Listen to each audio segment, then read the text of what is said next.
그 가운데서 하나님의 뜻을 찾고 하나님의 분노가 풀리기를 바라며 하나님 앞에 겸손하게 설 때에 그가 하나님의 나라를 세우는 데에 귀중한 역할을 감당하게 된 것을 보았습니다. 우리 그리스도인들의 삶이 일면 그런 측면이 있거든요. 굉장히 중요합니다.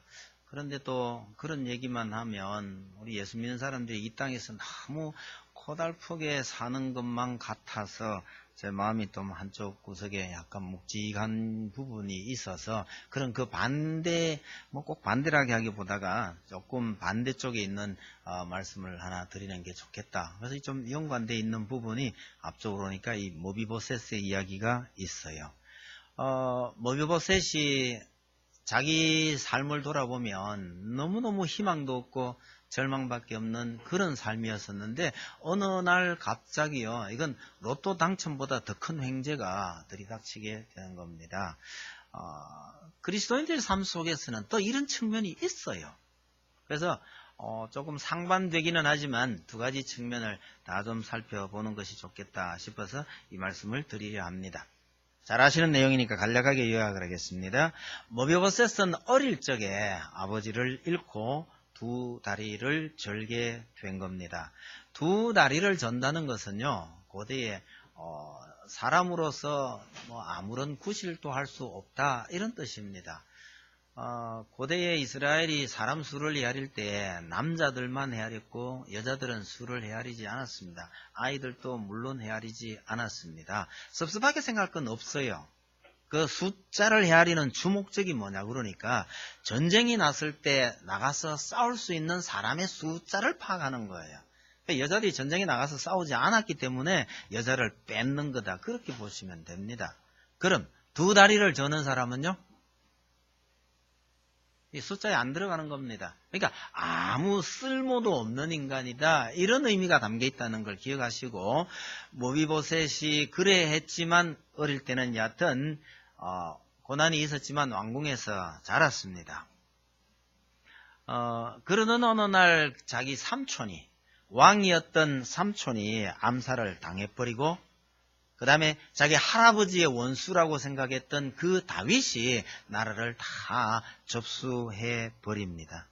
그러자 새로운 왕조가 들어섰고 자기 할아버지가 죽이려고 그렇게 했던 다윗이 왕이 됐으니까 사울의 집안은 멸족을 당할 위험도 있단 말이에요. 구체적인 과정은 잘 모르겠지만 사울의 집안의 종이었던 이 시바가 이런 상황을 이용해서 들키게 되면 이건 죽습니다. 이렇게 해서 빼돌려버린 것 같아요. 그래서 빼돌려가지고 먼 곳에 지금식으로 말하면 연금이나 감금 비슷하게 빼돌려 놓고 그 재산을 시바가 다 가로채고 있었던 것 같습니다.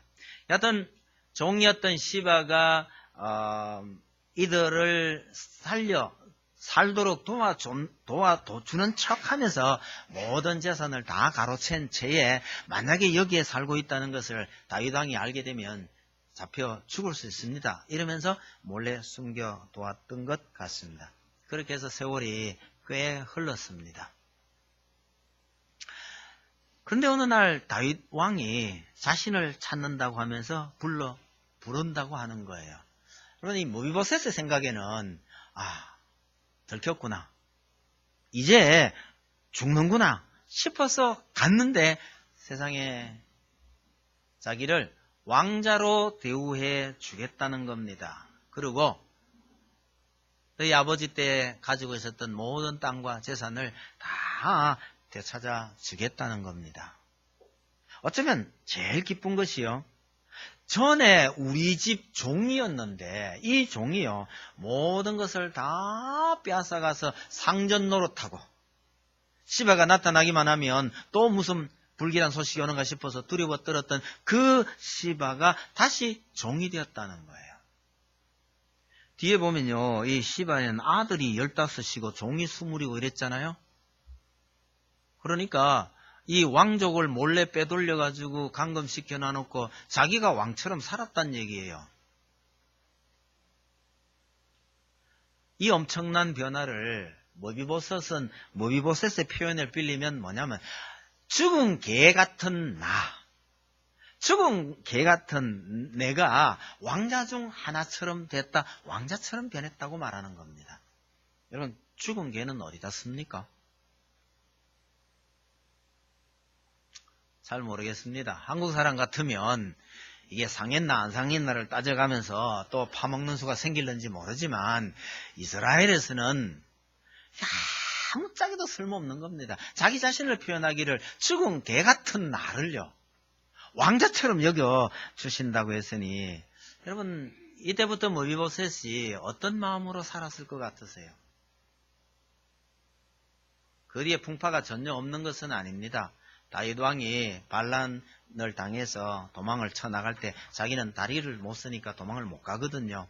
그래 남아있다가 또 어려운 꼴을 한번 당하기는 하지만, 머비보셋의 입장에서 그때 하는 말이 있어요. 그놈이 이 재산이 그렇게 탐이 나서 그들랑 달라는 대로 다 줘버리세요. 전 그거 없어도 관계없습니다. 뭐 이런 비슷한 이야기를 합니다. 머비보셋이 어떤 마음으로 살았을지를 가만히 한번 생각해 보세요. 그 머비보셋의 그 감격스러운 마음과 그 감사한 마음이 사실은 우리 거라야 된다는 얘기죠. 머비보셋의 입장에서 보면 천지개벽도 이런 천지개벽이 없습니다. 이것이 메시아 왕국의 중요한 특징 중에 하나입니다. 어쩌면 장차 우리에게 확실히 일어날 일이요, 그것 때문에 이 땅에 살면서도요, 우리가 웬만한 사람들 부러워하지 아니하고 흔들리지 아니하고 살아갈 수 있는 겁니다. 여러분, 세속적인 기준으로 우리 주변을 돌아보면 부러운 사람 너무 많아요. 잘 사는 사람들이 왜 그렇게 많아요? 여러분, 잘 사는 사람보다 정말 힘들게 사는 사람들이 우리 주변에 훨씬 더 많습니다. 그러나 그런 거 다 떠나놓고 난 다음에라도 우리가 하나님의 백성이 됐고 하나님 나라를 상속받을 신분이라는 것을 기억하면 세상에 그 잘 나가는 사람 그렇게 부러워할 이유가 없다는 사실을 기억하시기 바랍니다. 또 한 가지 기억할 것은 머비보셋의 이런 변화는요, 이것이 자신의 노력과는 아무런 상관이 없는 일이었다는 겁니다. 자기가 노력해서 이런 자리 간 거 아니에요. 여러분, 우리가 애쓰고 노력해서 우리가 구원을 얻었고 하나님의 자녀가 된 것이 아니란 사실도 꼭 기억을 해 두시기 바랍니다. 이런 점을 염두에 두고 머비보셋에게 어떻게 해서 이런 일이 일어났는지를 한번 생각해 보려고 합니다. 중요한 것은 다윗과 요나단이 예전에 맺었던 언약 때문에 이런 일이 일어났다는 겁니다. 여러분, 다윗이 왕의 자리에 오르기까지 정말 오랜 세월 엄청난 고난을 겪었습니다. 그 중에서 가장 힘들었던 것이 사울에게 쫓기던 때죠.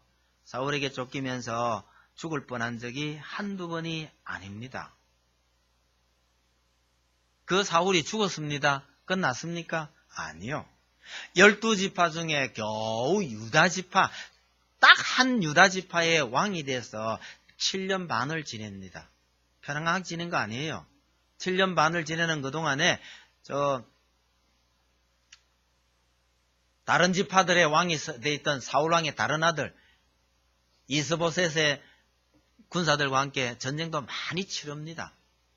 그렇게 힘들고 어렵게 지난 다음에 나라가 통합이 돼갖고 하나의 나라가 됩니다. 끝났습니까? 아니요. 주변에 있는 모든 나라들과 계속해서 전쟁을 합니다. 그 나라들을 거의 다 점령한 뒤에야 나라가 안정이 되는 거죠. 그래서 다윗이 왕이 되기까지 얼마나 많은 전쟁과 전투와 도망다니는 것, 망명생활 힘들었는지 모릅니다.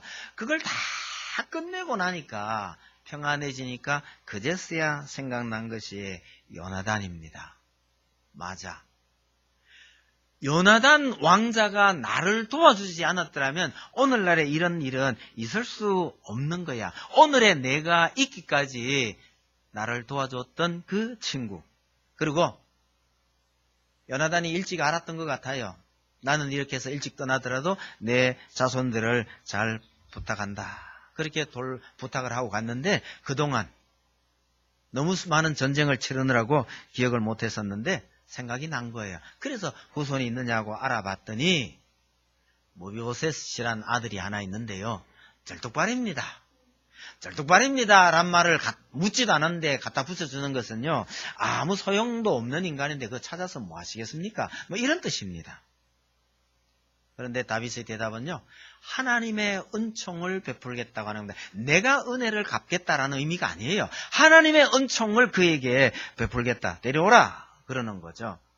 여러분 다윗이 요나단을 기억하고 모비보셋에게 이렇게 은혜를 베푸는 것은 요나단이 자기를 그렇게 끔찍하게 사랑했기 때문인데 이걸 갚는 것을 다윗이요 하나님의 은총이라고 표현하고 있다는 것에 주목해야 됩니다. 단순하게 인간적인 어떤 그런 은혜 베푸는 문제를 넘어서는 거란 뜻입니다. 여러분 요나단이 다윗을 얼마나 끔찍하게 사랑했을까요?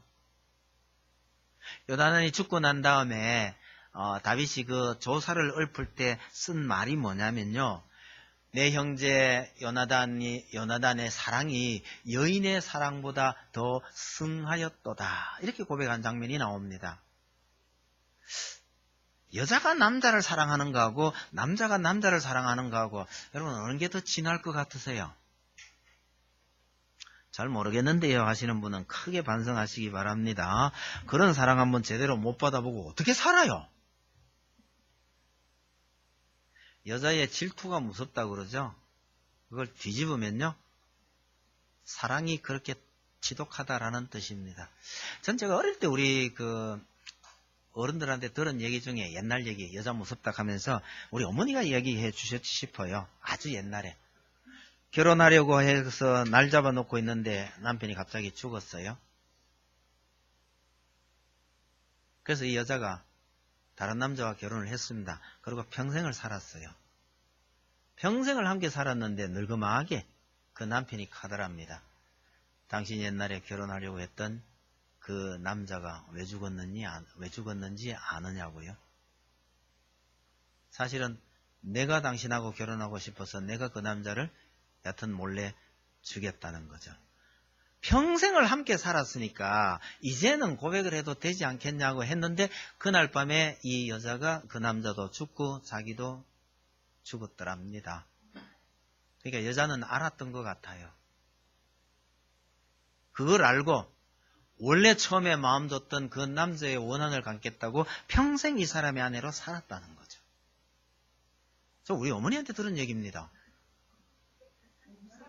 예? 당연하죠. 저는 그걸 거꾸로 생각해서요. 여자가 한 번 마음 준 사람에 대한 사랑으로 그걸 기억을 하고 있습니다. 전 무섭다는 생각이 안 들고요. 여자의 사랑은 이런 거다. 뭐 이런 정도인데 그리 안 사세요? 그래 살죠? 이현상 집사가 그래 산답니다. 근데 요나단이 쓰는 표현을 보면서 저는 그게 참 가슴이 와닿은 게 여인의 사랑보다 더 나았더라 그런 얘기잖아요. 여러분 요나단이 다윗을 어떻게 사랑했으면 여인의 사랑보다 더 컸다고 그렇게 말할 수 있느냐? 여러분 남자가 남자를 그렇게 사랑할 수 있을 것 같습니까? 이건 정말 특별한 경우예요. 일반적인 경우는 분명히 아니란 얘기입니다. 여러분 두 구절을 인용을 할 테니까 이게 누구 말인가 한번 생각해 보세요. 여호와의 구원하심이 칼과 창에 있지 아니함을 이 무리로 알게 하리라. 이거 하나 하고요. 또 하나는요. 여호와의 구원은 사람의 많고 적음에 달리지 아니하였느니라. 같은 사람 말일까요? 다른 사람 말일까요? 아니면 어느 것이 누구의 말일까요? 잘 한번 생각해 보셔요. 힌트를 제가 하나 드리면 이 두 말이 하나는 많은 사람이 들으라고 하는 이야기고 하나는요 딱 한 사람에게 하는 이야기입니다. 다시 보세요. 여호와의 구원하심이 칼과 창에 있지 아니함을 이 무리로 알게 하리라. 이 모든 사람이 다 알게 하겠다는 거예요. 누구 말이죠? 이럴 때 대답하면 히트 치는 건데 이 경상도 사람이 특별히 이때 나서기를 좋아 안 했어요. 알고 계시리라 생각합니다. 이건 다윗의 말이에요. 누구하고 싸울 때요? 골리앗과 싸울 때. 내가 이 골리앗을 침으로 해서 여호와의 구원하심이 칼과 창에 있는 게 아니다라는 것을 이 모든 사람에게 다 알리겠다. 이런 이야기입니다. 그 용감하게 붙어가지고 골리앗을 쳤잖아요. 그러면 또 하나. 여호와의 구원은 사람의 많고 적음에 달린 게 아니니라. 이 얘기는요. 자기 옆에 있는 딱 한 사람에게 한 이야기입니다. 옆에 있는 이 사람 누구예요? 이 사람 이름 아는 사람은 대단한 사람이에요. 이 말을 하는 사람은요? 요나단이에요. 요나단이 누구에게 말했냐면 자기 수행 비서, 부락하는 수행 비서에게 이 이야기를 하면서 야, 너 나하고 둘이 가서 저 블레셋 치자. 그래서 절벽을 타고 올라가가지고요. 갑자기 공격을 했더니 블레셋 군대가 저절로 무너지기 시작을 하는 이런 장면에 나온 말입니다. 여러분, 이 두 사람의 말이 똑같잖아요. 요나단이 다윗을 왜 그렇게 뜨겁게 사랑했는지 아십니까? 세상에 어떤 사람도 가지지 않는 하나님으로 말미암은 그 놀라운 용기가 이 두 사람에게 공통적으로 있었던 겁니다. 이게 불을 질러버린 거예요. 좀 더 구체적으로 말씀드리면 요나단과 다윗은 나이 차가 제법 있어요.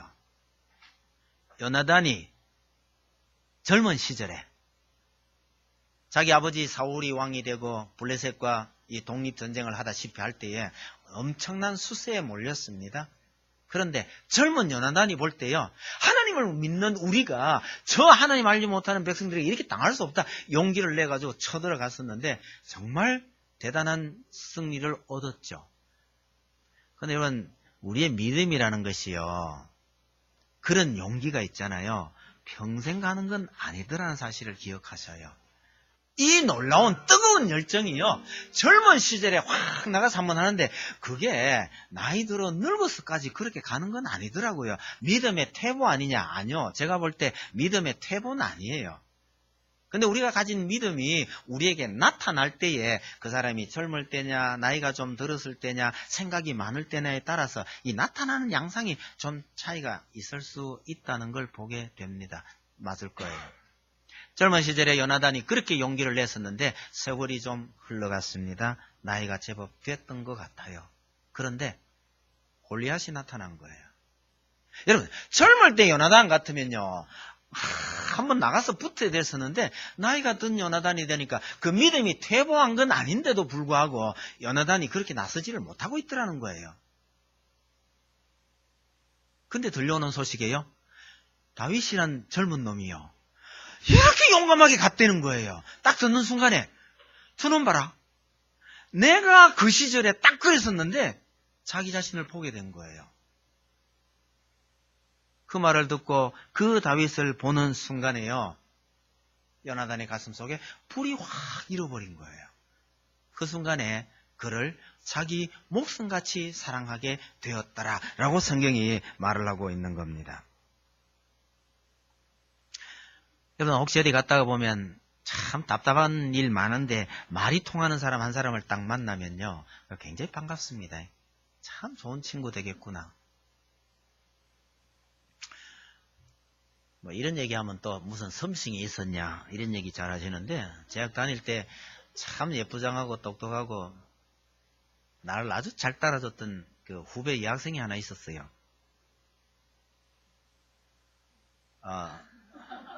섬싱이 있을 수 없는 중요한 이유 중에 하나가 오늘 우리 청년들한테 그런 얘기도 좀 하겠습니다만은 아무리 예쁘고 똑똑하고 잘나서도 섬싱이 있을 수 없는 거는요. 예수 안 믿는 아이였거든요. 그러면 예? 물론 그건 그렇죠. 전도는 섬싱에 안 들어가는 거거든요. 근데 이제 제 마음에 꽂히게 된 중요한 이유 중에 하나는 이 학생이 굉장히 활동적이었는데 제가 어느 날 내려오다가 뭐 다른 일 때문에 같이 내려오게 됐었는데 한마디 툭 던졌어요. 친구 많겠네요. 그랬더니 얘 답변이요. 그냥 아는 사람이 많지요. 하이 요게 나를 탁 찌르더라고요. 그래서 사이다 한 병 갖다 놓고 한 4시간 떠들었어요. 친구와 아는 사람을 구별하는 그 못된 성미 있잖아요. 친구는 별로 없어요. 그런데 아는 사람은 많죠. 그 바람에 그 후배하고 친구 사이가 된 겁니다. 친구 사이가 됐는데 왜 섬싱이 없었냐고요? 안 믿는 아이였거든요. 여러분, 이건 오늘 또 결혼 특강도 있기 때문에 미리 요것도 그 속에 든 거라고 생각하고 딱 기억 한번 해두세요. 그래서 얘가 나중에 다른 내 친구가 얘를 좋아해가지고 완전히 미쳤어요. 근데 일이 잘 안 됐어요. 그때 얘가 이 친구 말은 안 들어도 내 말이라면 들어요. 그래서 맺어주려고 애를 많이 썼는데 결국 안 됐어요. 중요한 거. 생각이 통하고 말이 통하네. 그러면요, 각별한 사이가 되는 거예요. 거기다가 이제 가령 예를 들어서 만약 걔가 교회를 잘 다니는 아이였다. 그러면 이제 뭐 어떻게 되는지 잘 모르는 짓이지만. 여러분, 진짜 나하고 닮은 점, 뭐 통하는 거 하나 있다. 이게 사람을 얼마나 가깝게 만드는지 모릅니다. 여러분, 저 외국에 나가 있는데요. 뭐 한국 사람 하나 만나가지고 이리저리 이야기하다 보니 고향이 같네. 이렇게 되면요. 아, 이거 굉장한 겁니다. 요나단과 다윗이 그렇게 끔찍하게 사랑을 나눌 수 있게 된 거는요. 하나님에 대한 사랑이 둘 다 너무너무 뜨거웠기 때문입니다. 이것 때문에 하나가 된 거고요. 요나단의 생각에는요. 이런 사람 같으면 내 모든 거 다 줘도 아깝지 않다는 거예요. 그러면서 그때부터요. 다음 왕은 너다. 왕이 되도록 그를 도와줍니다. 여러분, 그리스도의 사랑이 이런 것 아닐까요?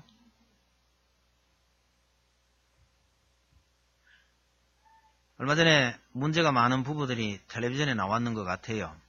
그래서 사람들 얘기를 듣고 이래 하다가 누가 물었어요. 남편을 어떻게 만났어요? 이렇게 물었더니 20대 초반에 클럽에 갔다가, 클럽이 뭐예요? 뭐 다 아시면 그냥 넘어가겠습니다. 20대 초반에 클럽에 갔다가 휴가 나온 병장을 만났는데 알고 보니까 나중에 보니까 그게 병장이 아니고 일병이었어요. 그래 그렇게 만나서 결혼을 했어요. 그러니까 여러분 인생이 고달픈 거예요. 죄송합니다만요. 여러분 어디서 만나셨나요? 이러면요. 교회에서 만났어요. 기도원에서 만났어요. 어떤 전도사님이 우리 산에서 만났어요. 이러더라고요.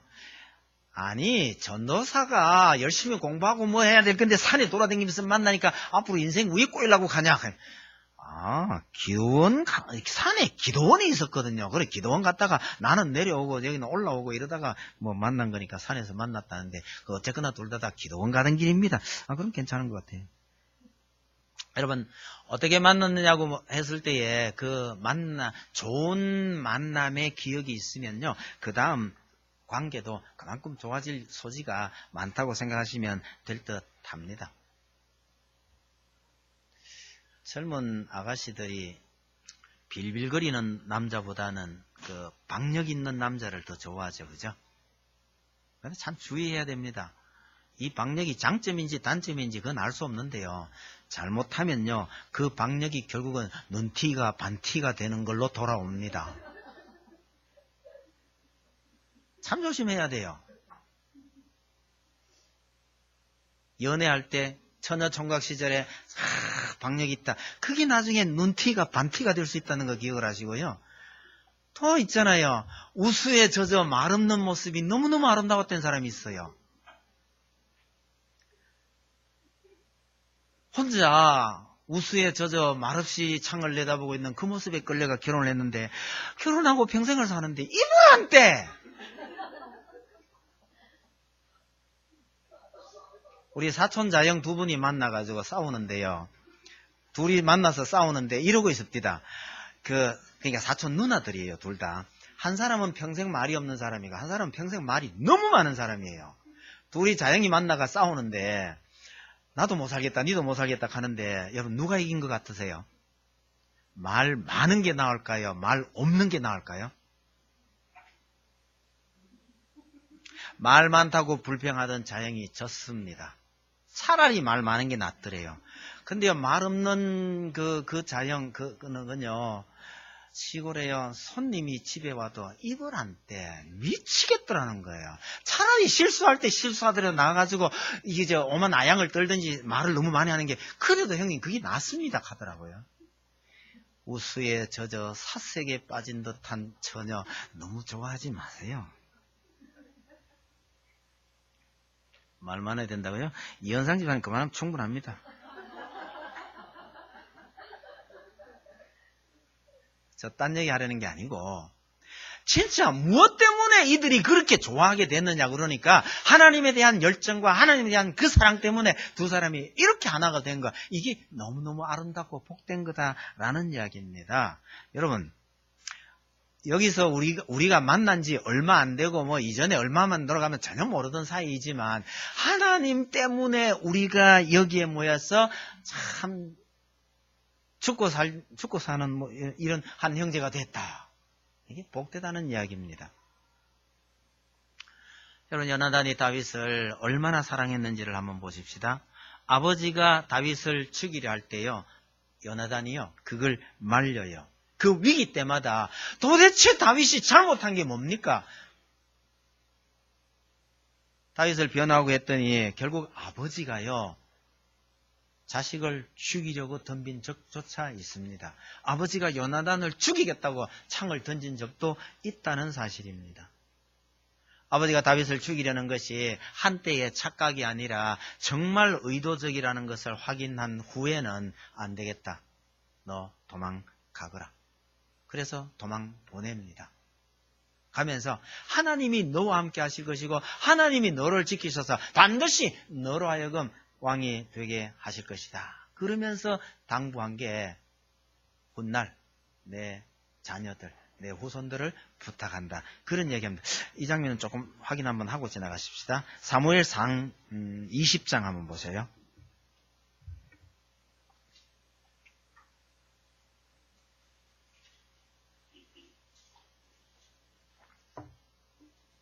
사무엘상 20장 13절부터 제가 쭉 봉독을 하겠습니다. 20장 13절입니다. 그러나 만일 내 아버지께서 너를 해치려 하는데도 내가 이 일을 내게 알려주어 너를 보내어 평안히 가게 하지 아니하면 여호와께서 나 요나단에게 벌을 내리시고 또 내리시기를 원하노라.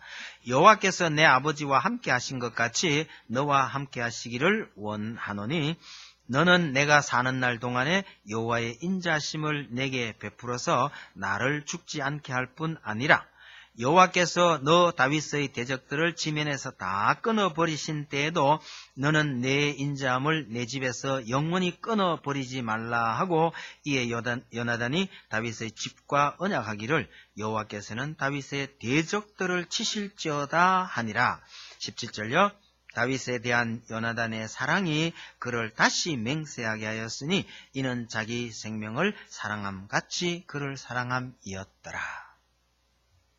여러분, 하나님께서 다윗의 대적을 다 멸하시기를 원하노라. 그 다윗의 대적 속에 누가 들었어요? 자기 아버지가 들어있잖아요.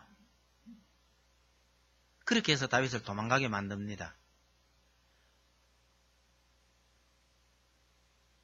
그렇게 도망다니고 있던 그 다윗을요, 죽이려고 아버지가 찾아갈 때 아버지와 함께 가면서 몰래 빠져나와가지고 다윗을 개별적으로 다시 만납니다. 그것이 다윗과 요나단의 마지막 장면입니다. 23장 한번 보세요. 사무엘상 23장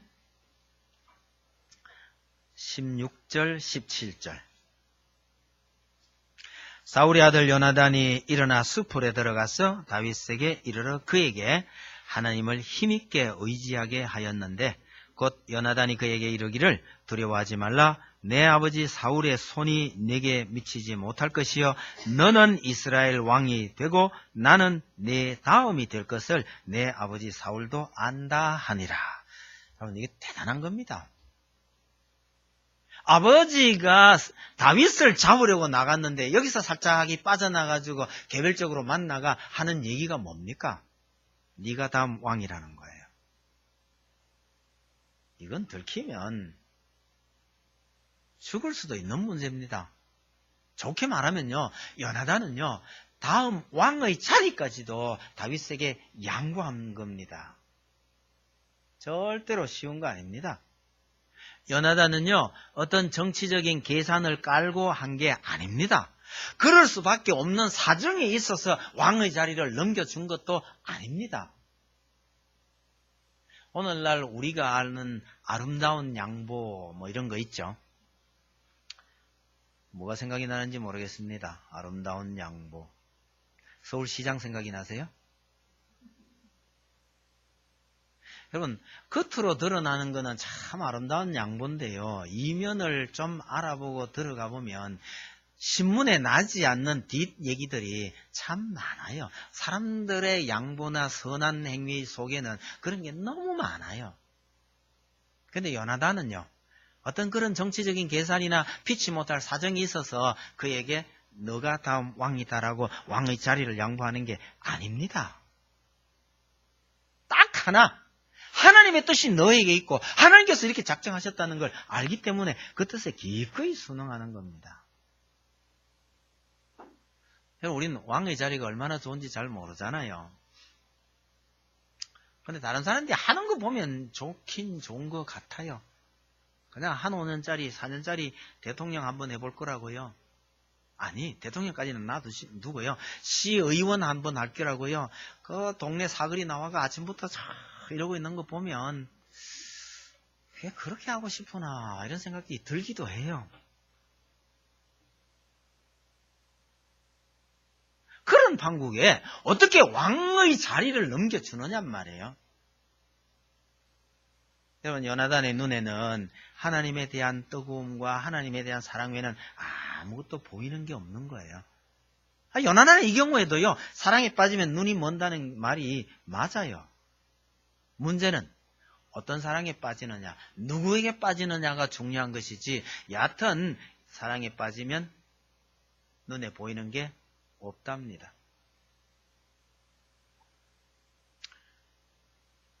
여러분들이 다 그런 사랑에 빠지시기를 바랍니다. 부인 아닌 다른 여자에게 빠지면요, 패가 망신의 지름길입니다. 그런 건 아니고 뭐 가끔 이런 거 있잖아요. 낚시에 빠지면요.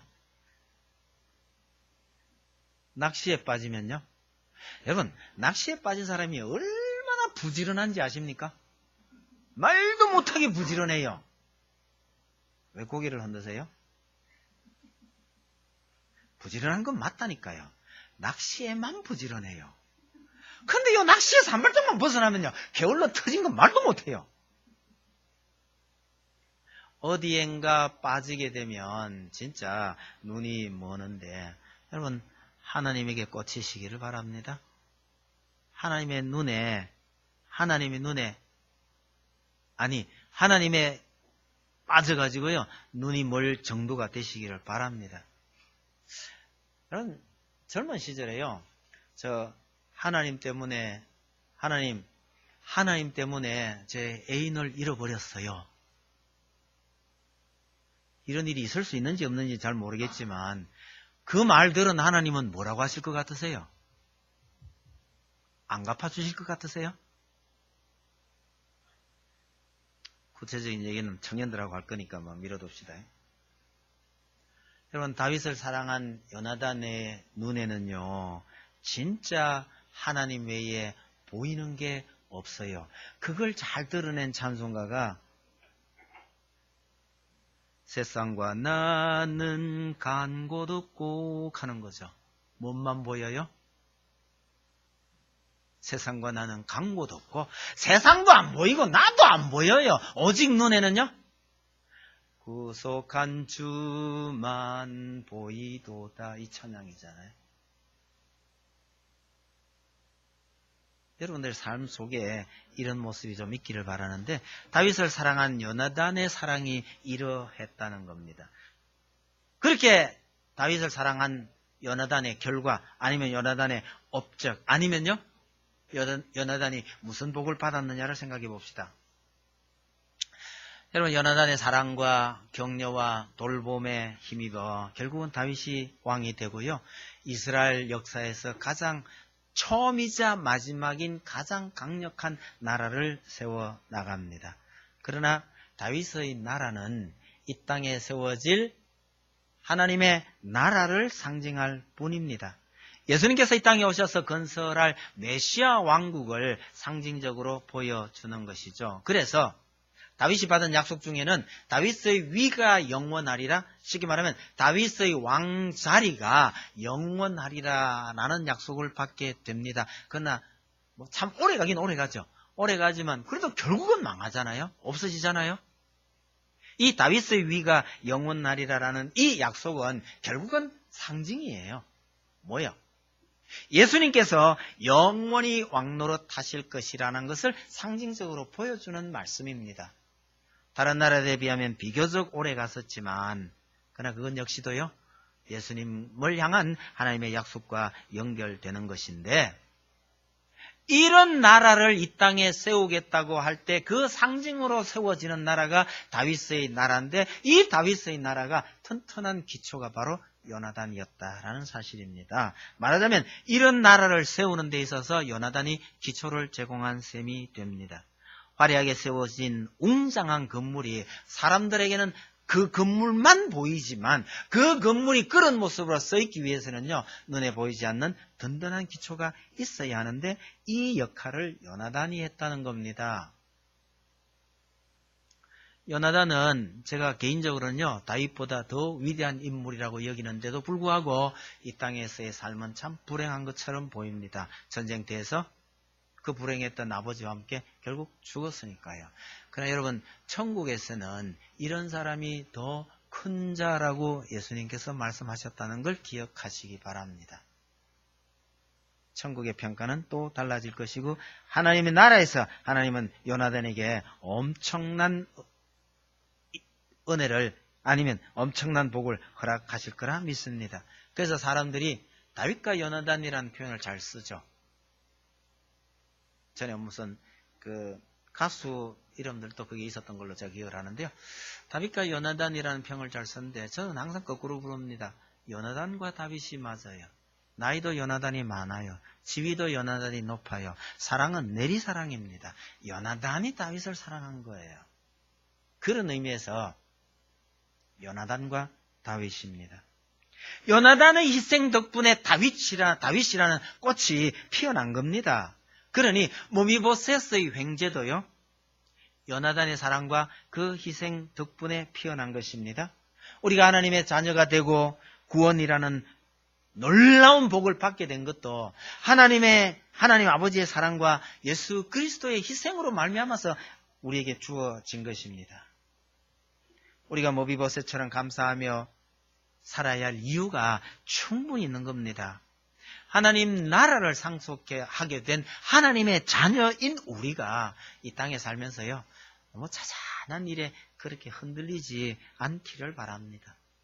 누가 한마디 했다고 해서요, 그렇게 흔들리지 마시기 바랍니다. 섭섭한 말 한마디 들었다고요, 밤에 잠이 잘 안 오고 이러거든요. 앉아서 그날 밤 회개 많이 하십시오. 하나님 죄송합니다. 아직도 제가 너무 어리네요. 여러분, 다윗이 되시렵니까? 요나단이 되고 싶습니까? 여러분들이 만약에 요나단이 되려고 한다면 내 곁에요, 다윗이 있어야 하거든요. 그러면 여러분 주변에 있는 다윗이 누군가를 꼭 좀 생각해 보시기 바랍니다. 제가 요나단을 주인공으로 삼고 요나단을 자꾸 얘기하는 것은요, 나도 요나단처럼 되고 싶다, 그런 뜻입니다. 나도 요나단이 돼서 여러분들 중에요, 많은 다윗이 나오기를 바랍니다. 전 개인적으로 그런 소망이에요.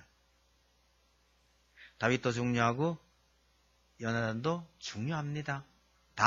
둘 다 하나님 나라를 위해서 아주 요긴하게 쓰였던 사람입니다.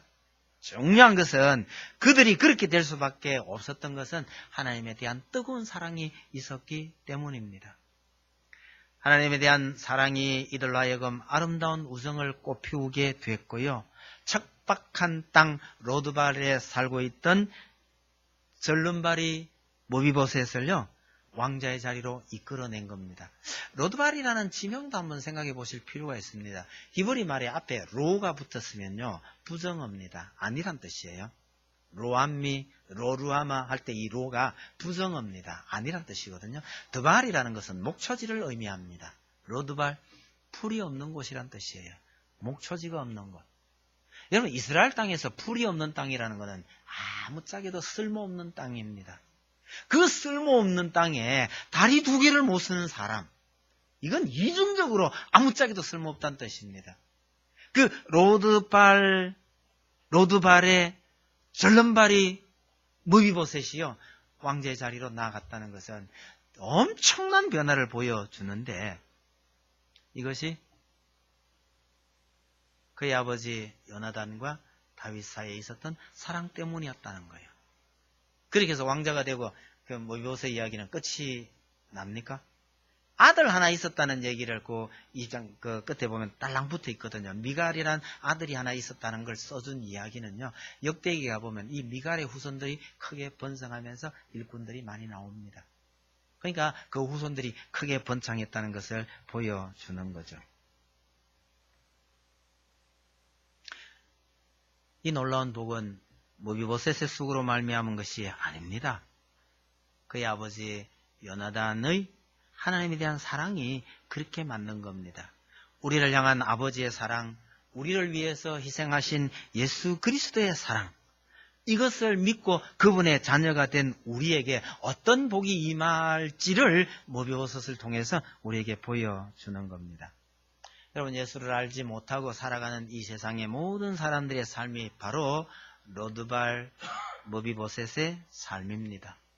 우리에게 하나님에 대한 뜨거운 사랑이 있을 때에 이 사랑으로 말미암아서 우리가 다윗의 역할도 하게 되고 요나단의 역할도 하게 될 것입니다. 말을 바꾸면요, 우리를 통해서 전혀 희망이 없던 로드발, 모비보셋이 왕자가 되는 이런 놀라운 역사가 일어날 수 있다는 것을 보여줍니다. 우리의 남은 삶이 정말 이런 그 모비보셋의 감격스러운 삶처럼 이어져 나가게 되기를 간절히 소망합니다. 이런 내용을 기억하면서 찬송가 288장입니다.